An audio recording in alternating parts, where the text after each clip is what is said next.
মুন্সিগঞ্জের শ্রীনগরে রাড়ীখাল ইউনিয়নের বালাসুর এলাকায় সরকারি রাস্তা ও খাল দখলের অভিযোগ উঠেছে। মঙ্গলবার সকালে উপজেলার ভাগ্যকুল খাল ভরাট করে দখল করেন মৃত হাজী কালু মিরবলের ছেলে ইউসুফ মিরবল।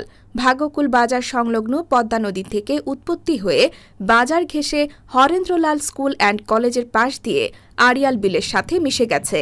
সরকারি রাস্তাটি দখল করায় যান চলাচল ব্যাহত সহ পানি প্রবাহ বন্ধ হয়ে জলাবদ্ধতার সৃষ্টি হয়েছে।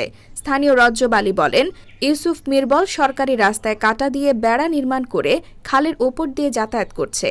ডিএম আকন জানান, এলাকাবাসী সকলের উপস্থিতিতে ইউসুফ মিরবলের বাড়িঘরের জায়গা মেপে সীমানা নির্ধারণ করা হলেও তবুও সে সরকারি রাস্তা আটকে বেড়া দিয়েছে।